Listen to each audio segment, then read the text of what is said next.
নমস্কার, আমি জ্যোতিষ শাস্ত্রী শ্রী সনাতন বলছি। আজকে আপনাদের বলবো ভাবের কারকতা সম্বন্ধে। কোন ভাব থেকে কি বিচার করা হয়। এই ভাব বিচার হচ্ছে জ্যোতিষ শাস্ত্রের সব থেকে মূল্যবান। এই ভাব বিচার যে যত ভালো করতে পারবে তার ভবিষ্যৎবাণী তত মিলবে। আজকে আপনাদের বলবো এই ষষ্ঠ ভাব সম্বন্ধে। দেখুন, পঞ্চমের পরে ষষ্ঠ,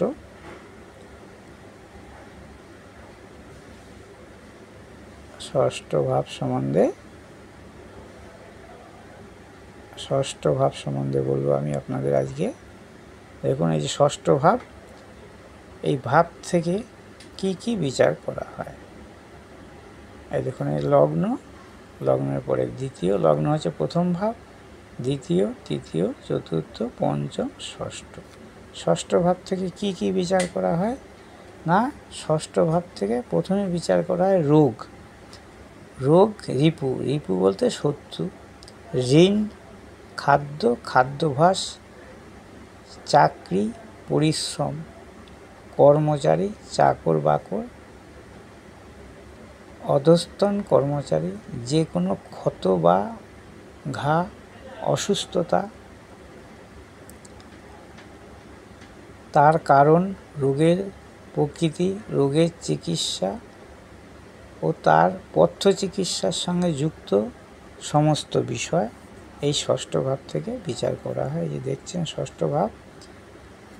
আর কি বিচার করা হয় না, পোশাক আশাক, ভাড়াটে, পশু, যন্ত্র, গৃহপালিত পশু, মামলা মোকদ্দমা, সাফল্য অসাফল্য, কুসংস্কার, ভণ্ডামি, উদ্বেগ, বাধা বিপত্তি, বা তারপরে কি মামা পাগলামি, কিপটেমি, ক্ষোভ, প্রায় আবার কি আছে না, প্রায় চোখের সমস্যা, চুরি, অসময়ে খাওয়া, জেল হাজত প্রভৃতি বিচার করা হয় এই ষষ্ঠ ভাব থেকে।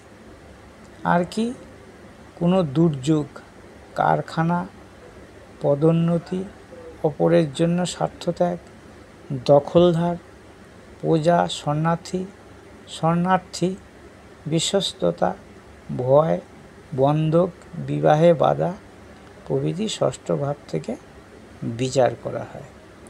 তাছাড়া বিচার করা হয় রিপুদোষ, নিন্দা চর্চা, শত্রু সৃষ্টি, ছিনতাই, ব্যর্থ চেষ্টা, ক্রোধ, বাসনাব্যক্ত জীবন, বিমাতা, খেলাধুলা, ডিভোর্স ইত্যাদি এই ঘর থেকে বিচার করা হয়। এই ষষ্ঠ ঘর থেকে। ষষ্ঠ ঘর থেকে শরীরের কি বিচার করা হয়, শরীরের যে অংশ সেটা হচ্ছে তলপেট, হজম শক্তি এবং কি রোগ ভোগ করবেন তার প্রবণতা এই ষষ্ঠ ভাব থেকে। আপনার কোনো রোগ হয়েছে কি না সেটা, তার যে সিমটম সেটা কিন্তু এই ষষ্ঠ ভাব থেকেই বোঝা যাবে যে আপনার কি রোগ হয়েছে বা কি রোগ হতে চলেছে। আমার এই ভিডিওটা যদি ভালো লাগে অবশ্যই লাইক করবেন, শেয়ার করবেন, কমেন্ট করবেন, আমাকে সাবস্ক্রাইব করবেন এবং ফলো করবেন। আমার মোবাইল নম্বর 9333828747। এই নম্বরে আপনারা যোগাযোগ করবেন যদি আপনাদের কোনো সমস্যায় পড়ে থাকেন।